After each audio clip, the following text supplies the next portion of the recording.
بسم اللہ الرحمن الرحیم. In the name of Allah, the Beneficent, the Merciful.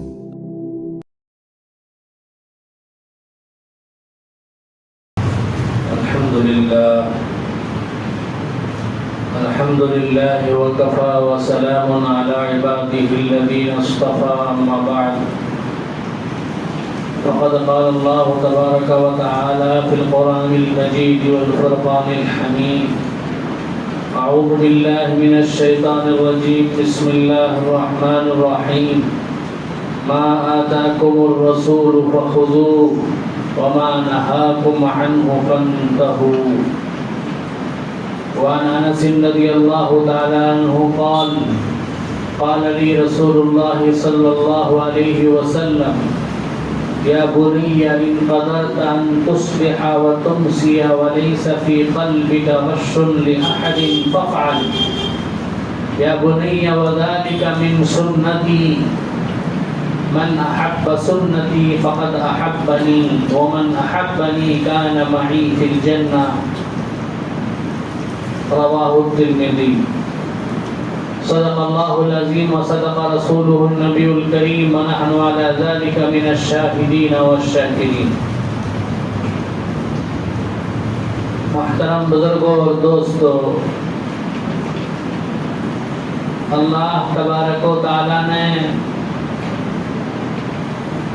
ہم لوگوں کی ہدایت کے لیے ہم لوگوں کو دنیا میں سیدھے راستے پر چلانے کے لیے دو چیزیں عطا فرمائی ہیں. ایک ہے قرآن اور ایک ہے سنت رسول صلی اللہ علیہ وسلم. نبی کریم صلی اللہ علیہ وسلم نے فرمایا ترکت فیکم امرین لن تضلوا ما تمسکتم بہما. اے لوگو، میں تمہارے درمیان دو چیزیں چھوڑ کر جا رہا ہوں. اگر تم ان دونوں چیزوں کو مضبوطی کے ساتھ تھامے رہو گے، ان دونوں چیزوں پر اپنی زندگی میں مکمل عمل کرو گے، لن تضلوا، تم ہرگز گمراہ نہیں ہوگے، تم ہرگز سیدھے راستے سے نہیں بھٹکو گے. وہ دو چیزیں کیا ہیں؟ آپ نے فرمایا کتاب اللہ و سنت رسول، اللہ کی کتاب اور اس کے رسول کی سنت. سنت کسے کہتے ہیں؟ رسول اللہ صلی اللہ علیہ وسلم کی باتیں، رسول اللہ صلی اللہ علیہ وسلم کے کام، رسول اللہ صلی اللہ علیہ وسلم کے حالات جو بھی قابل عمل ہوں، یہ سب سنت ہے. خلاصہ یہ کہ نبی کریم صلی اللہ علیہ وسلم کا وہ پاکیزہ طریقہ جس پر آپ چلے، صحابہ کرام کو چلایا اور ہم لوگوں کو بھی جس پر چلنے کی ترغیب دی، وہ ہے سنت رسول صلی اللہ علیہ وسلم. بزرگوں اور دوستوں، رسول اللہ صلی اللہ علیہ وسلم کی سنت پر عمل کرنے کا کیا فائدہ ہے؟ اس کی کیا فضیلت ہے؟ اس کا کیا نتیجہ، اس کا کیا انجام ہوتا ہے؟ قرآن پاک میں اللہ کہتے ہیں جو بندہ میرے نبی کی پیروی کرے گا، میرے نبی کی سنت کو فالو کرے گا، میرے نبی کی سنت پر چلے گا، اسے میری محبت نصیب ہوگی. اللہ کے نبی کی سنت پر چلنے والا اللہ کا محبوب ہو جاتا ہے. قل ان کنتم تحبون اللہ فاتبعونی. اور جو حدیث میں نے پڑھی اس میں آپ صلی اللہ علیہ وسلم نے فرمایا من احب سنتی فقد احبنی، جو میری سنت کو پسند کرے گا وہ مجھ سے محبت کرنے والا ہوگا. تو نبی کریم صلی اللہ علیہ وسلم کی اتباع کرنے والا، نبی کریم صلی اللہ علیہ وسلم کی سنت پر چلنے والا اللہ کے نزدیک بھی پیارا ہوگا، محبوب ہوگا، اور اس کے نبی محمد صلی اللہ علیہ وسلم کے نزدیک بھی محبوب ہوگا اور پیارا ہوگا. جو حدیث میں نے پڑھی سنائی آپ کے سامنے، حضرت انس رضی اللہ عنہ کی روایت ہے. اس میں ایک اہم سنت کو نبی کریم صلی اللہ علیہ وسلم نے بتلایا ہے. بزرگوں سنت دو قسم کی ہیں، ایک تو ظاہری سنتیں، داڑھی رکھنا یہ ظاہری سنت ہے، وضو کو سنت کے مطابق ادا کرنا یہ ظاہری سنت ہے، کھانا کھانا سنت طریقے پر یہ ظاہری سنت ہے، کھانا شروع کرنے سے پہلے بسم اللہ پڑھنا یہ ظاہری سنت ہے، استنجا کو جانا ہے بیت الخلا تو دعا پڑھنا اللہم انی اعوذ بک من الخبث والخبائث، باہر آنے پر دعا پڑھنا غفرانک الحمدللہ الذی اذھب عنی الاذی وعافانی، سوتے وقت دعا پڑھ کے سونا، دائیں طرف لیٹ کر سونا اللہم بسمک اموت واحیا کہہ کر، اور پھر اٹھنے کے وقت بھی دعا پڑھنا الحمدللہ الذی احیانا بعد ما اماتنا والیہ النشور۔ تو ایسی یہ سب ظاہری سنت ہیں۔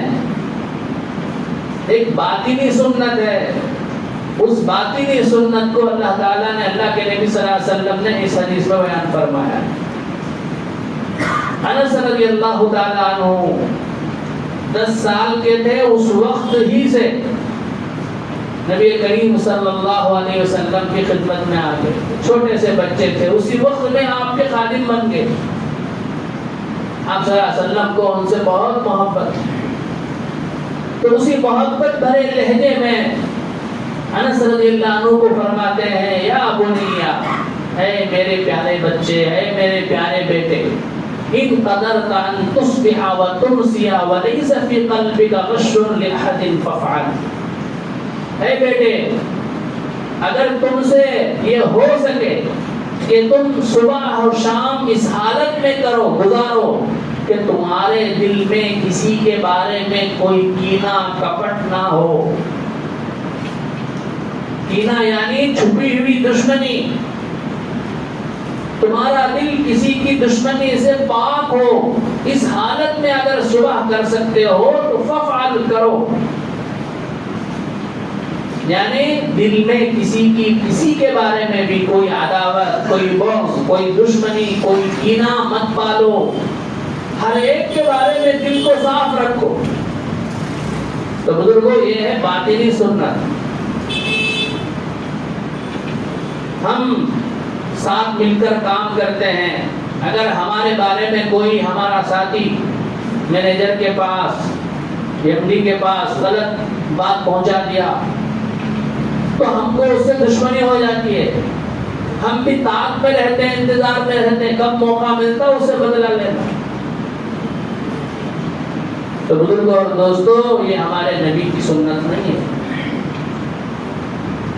تکلیف پہنچی ہے، صبر کریں گے تو اللہ اس کا اجر عظیم عطا کرے گا۔ اب اس کی وجہ سے اس کو نقصان پہنچانے کی کوشش میں رہنا اور دل میں عداوت کو پالنا، یہ سنت نہیں ہے۔ تو ایسا ہمارے ماحول میں ہوتا رہتا ہے، 2 بیٹے ہیں، 2 میں سے ایک بیٹا کو باپ اچھی محبت سے دیکھتا ہے، دوسرے کو اچھا نہیں دیکھتا ہے، تو اس کے اندر عداوت پیدا ہو جاتی ہے، دوسرے بیٹے کے بارے میں دشمنی پیدا ہو جاتی ہے، اب طاق پہ رہتا ہے کب اسے نقصان پہنچا۔ تو ایسی بہت سی مثالیں ہیں۔ تو کسی کے بارے میں بھی دشمنی نہیں رکھنا، عداوت نہیں رکھنا، بلکہ دل کو صاف رکھنا، یہ نبی کی سنت ہے۔ آگے آپ نے فرمایا یا بنی ذالک من سنتی، اے میرے بچے یہ میری سنت ہے۔ سن لے، من احب سنتی فقد احبنی، جو میری سنت کو چاہے گا وہ مجھ کو چاہنے والا ہوگا، مجھ سے محبت کرنے والا ہوگا۔ ومن احبنی کان معی فی الجنہ، اور جو مجھ سے محبت کرے گا جنت میں وہ میرے ساتھ رہے گا۔ اللہ کے نبی کی اتباع کرنے والے کی دوسری فضیلت یہ ہے کہ اس کو نبی کریم صلی اللہ علیہ وسلم کی معیت نصیب ہوگی جنت میں۔ تو کیا مطلب نبی کے ساتھ ہونے کا؟ بعض لوگ سب اعتراض کرتے ہیں جب نبی کے ساتھ رہیں گے تو پھر نبی کا مرتبہ امتی کا مرتبہ ایک ہو جائے گا۔ نہیں، ایک ہوٹل میں ہے، 2 آدمی ہیں، ایک آدمی جو ہے ہائی کلاس روم میں ہے اور ایک آدمی جو ہے لو کلاس روم میں رہتا ہے، لیکن دونوں کو کہیں گے کہ دونوں جو ہے ایک ساتھ ہوٹل میں رہے، بولتے نہیں بولتے؟ تو اسی طرح امتی جو ہے جنت میں نبی کے ساتھ رہے گا. اگرچہ آپ اپنے مقام پر ہوں گے، امتی جو ہے اپنے مقام پر ہوگا، لیکن نہیں کہا جائے گا کہ وہ جو ہے امتی نبی کے ساتھ رہا. بعض حضرات کہتے ہیں کہ کبھی کبھار ادنا درجے کے جنتی ہوں گے، ان کو ملاقات کے لیے بھیجا جائے گا انبیاء سے، اعلیٰ درجے کے امتیوں سے، یا کبھی وہ ان سے ملنے کے لیے آئیں گے. یہ ہے معیت کا مطلب. بہرحال دنیا میں صحابہ کے سوا کسی کو نبی صلی اللہ علیہ وسلم کا ساتھ نصیب نہیں ہوا، لیکن جو بندہ نبی کی سنت پر چلے گا، نبی کی سنت پر زندگی گزارے گا، اس کے بارے میں اس حدیث میں بشارت ہے کہ اسے اللہ کے نبی کی معیت نصیب ہو. کتنی بڑی بات ہے. حضرت ربیعہ اسلمی رضی اللہ عنہ یہ بھی رسول اللہ صلی اللہ علیہ وسلم کے خادم تھے، خدمت کرنے والے صحابی تھے. سفر میں، حضر میں رسول اللہ صلی اللہ علیہ وسلم کے ساتھ رہتے تھے. خاص طور پر رات میں، صبح کے وقت، تہجد کے وقت آپ کے ساتھ ہوتے تھے، کیونکہ تہجد کے لیے آپ اٹھتے تھے تو آپ کو پانی کی ضرورت ہوتی تھی، مسواک کی ضرورت ہوتی تھی. تو یہ صحابی آپ کے لیے پانی کا، مسواک کا انتظام کرتے تھے. تو ایک مرتبہ رسول اللہ صلی اللہ علیہ وسلم نے ان صحابی سے خوش ہو کر کہا، اے ربیعہ مانگو، کیا مانگنا چاہتے ہو، تمہیں دیا جائے گا. تو ربیعہ اسلمی رضی اللہ تعالی عنہ نے کیا کہا؟ وہ تو صحابہ تھے، ہم جیسے نہیں تھے. ہم لوگ بزرگوں کے پاس جاتے بھی ہیں، اللہ والوں کے پاس جاتے بھی ہیں تو اپنی دنیاوی اغراض لے کر جاتے ہیں کہ بیپار میں ترقی ہونا، گھر کی پریشانیاں دور ہونا، غلط نہیں ہے. لیکن صحابہ کو آخرت کی فکر رہتی تھی بس. تو حضرت ربیعہ اسلمی رضی اللہ عنہ نے دنیا کی کوئی چیز نہیں مانگی. انہوں نے مانگا تو کیا مانگا؟ اے اللہ کے نبی، اسألک مرافقۃ فی الجنہ، میں آپ کی دنیا میں جیسے مجھے معیت نصیب ہوئی ہے، ساتھ نصیب ہوا ہے آپ کے ساتھ رہنا، میں چاہتا ہوں کہ جنت میں بھی آپ کا ساتھ نصیب ہو جائے. تو رسول اللہ صلی اللہ علیہ وسلم نے فرمایا، اعنی علی بکثرۃ السجود، اگر تمہیں جنت میں میرے ساتھ رہنا ہے تو اس کے لیے شرط یہ ہے کہ تمہیں کثرت سے نمازیں پڑھنی پڑیں گی، نوافل پڑھنے پڑیں گے، تبھی چل کر تم میرے ساتھ جنت میں رہو. حضرت مولانا عبد الرحیم لاجپوری رحمۃ اللہ علیہ بہت بڑے مفتی گزرے ہیں، ان کی کتاب ہے فتاوی رحیمیہ. انہوں نے ایک حدیث نقل کی ہے کہ سنت کی اتباع کرنے والوں کو اللہ تعالیٰ 4 طرح کے انعامات سے نوازتے ہیں. وہ حدیث یہ ہے، آپ صلی اللہ علیہ وسلم نے فرمایا، من حفظ سنتی، من حفظ للہ سنتی اکرمہ اللہ باربع خصال، المحبۃ فی قلوب البررہ، والہیبۃ فی قلوب الفجرہ، والسعۃ فی الرزق، والثقۃ فی الدین. جو بندہ سنت کی حفاظت کرتا ہے، سنت کا اہتمام کرتا ہے، سنت کو فالو کرتا ہے، ہر چیز میں، اپنی زندگی کے ہر معاملے میں سنت کے مطابق چلتا ہے، اللہ اسے 4 چیزوں سے نوازتے ہیں. ایک چیز، اللہ والوں کے دل میں محبت ڈال دیتے ہیں اس کے لیے. دوسری چیز، والہیبۃ فی قلوب الفجرہ، بدکاروں، فاسقوں، کافروں کے دل میں رعب ڈال دیتے ہیں، ہیبت ڈال دیتے ہیں، خوف ڈال دیتے ہیں. تو تیسری چیز، والسعۃ فی الرزق، رزق میں اللہ اس کے رزق میں برکت عطا فرماتے ہیں. چوتھی چیز، والثقۃ فی الدین، دین پر اسے ثابت قدمی عطا فرماتے ہیں. تو یہ ہے سنت پر چلنے کے فائدے. اور ایک واقعہ بتا کر اپنی بات ختم کرتا ہوں. حضرت امام ابو داؤد رحمۃ اللہ علیہ، حدیث کی مشہور کتاب ہے سنن ابو داؤد، 6 صحیح کتابیں صحاح 6 کے نام سے مشہور ہیں، اس میں سے ایک کتاب ہے صحیح ابو داؤد. تو امام ابو داؤد رحمۃ اللہ علیہ کا واقعہ کتابوں میں لکھا ہے کہ ایک مرتبہ حضرت کشتی میں سفر کر کے جا رہے تھے، تو انہوں نے دریا کے کنارے ایک شخص کو دیکھا کہ اسے چھینک آئی اور اس نے چھینک آنے پر الحمدللہ کہا. ہمارے نبی کی سنت کیا ہے؟ اگر چھینک آئے ہم لوگ کو تو جو چھینکے اس کے لیے سنت یہ ہے کہ الحمدللہ کہے. اور جو آس پاس رہنے والے ہیں وہ اگر اس کے چھینک کو سنے اور وہ الحمدللہ کہے، اس کو بھی سنے، چاہیے کہ وہ اس کے لیے دعا کرے، یرحمک اللہ، اللہ تجھ پر رحم کرے. اب اس کے جواب میں جو چھینکنے والا ہے اسے دعا دے گا، یہدیکم اللہ ویصلح بالکم، اللہ تجھے ہدایت دے، اللہ تیرا حال درست کرے. یہ ہے سنت. تو امام ابو داؤد رحمۃ اللہ علیہ نے دریا کے کنارے ایک شخص کو دیکھا کہ اس نے چھینکا اور چھینکنے کے بعد اس نے الحمدللہ کہا. اب ان کو جواب دینا تھا یرحمک اللہ، لیکن جواب نہیں دے سکے، ان کی کشتی دور چلی. تو امام ابو داؤد رحمۃ اللہ علیہ نے 1 درہم کے عوض میں ایک چھوٹی سی کشتی کرایہ پر لی. کرایہ پر لے کر وہاں سے دریا کے کنارے آئے اور آ کر اس شخص کے پاس آ کر اس کو جواب میں کہا یرحمک اللہ. تو اس نے جواب دیا یہدیکم اللہ، اور یہ کہہ کے واپس چلے. واپس جا کے اپنی کشتی والوں سے مل گئے.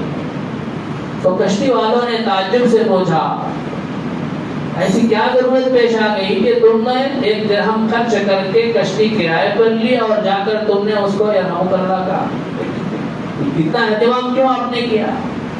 تو امام ابو داؤد رحمۃ اللہ علیہ نے فرمایا میرا خیال ہوا شاید وہ جو بندہ الحمدللہ کہہ رہا ہے چھینکنے پر وہ مستجاب الدعوات ہے، اور جب وہ میرے یرحم اللہ کہنے پر یہدیکم اللہ کہے گا، ہو سکتا ہے کہ اس کی دعا میرے حق میں قبول ہو جائے، اور یہ نبی کی سنت بھی ہے، اس لیے میں نے اتنا اہتمام کیا. اس کے بعد رات کو پوری کشتی والے سو گئے. تو کسی آواز دینے والے نے آواز دے کر کہا اے کشتی والو سن لو، آج ابو داؤد نے 1 درہم کے عوض میں جنت کو خرید لیا. 1 درہم جو اس نے سنت کو ادا کرنے کے لیے خرچ کیا، اس کے عوض میں اس نے جنت کو خرید لیا. تو اس لیے بزرگوں اور دوستوں، ہمیں اپنی زندگی نبی کریم صلی اللہ علیہ وسلم کی سنت کے مطابق گزارنی. نبی کی سنت کے سامنے دنیا کا کوئی فیشن ہمیں پسند نہیں آنا چاہیے. یہ ہم مسلمان ہیں، ہم مومن ہیں. تو ایک مومن کو اپنے نبی کی سنت سے پیار ہونی چاہیے، اپنے نبی کی سنت سے جو ہے عشق ہونا چاہیے، محبت ہونی چاہیے. اس کے بجائے آج کل ہمارے نوجوان پتہ نہیں کس کس کے پیچھے جا رہے ہیں. کوئی جو ہے کسی کرکٹ کے کھلاڑی کا فین ہے، کوئی جو ہے کسی اداکار کا جو ہے فالو کرنے والا ہے. وہ جس طرح سے حرکتیں کرتا ہے ہمارا نوجوان بھی وہی حرکتیں کرتا ہے.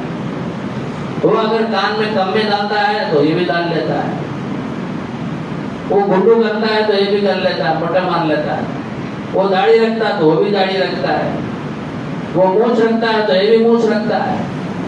بزرگ اور دوستو، ایک مومن کے لیے ایک چیز جو ہے ذہن نہیں دیتا. ایک مومن کے شان نشان نہیں ہے کہ وہ اپنے نبی کے طریقے کو چھوڑ کے، اپنے نبی کے طریقے سے ہٹ کر نبی کے دشمن کے طریقے پر اپنی زندگی گزارے.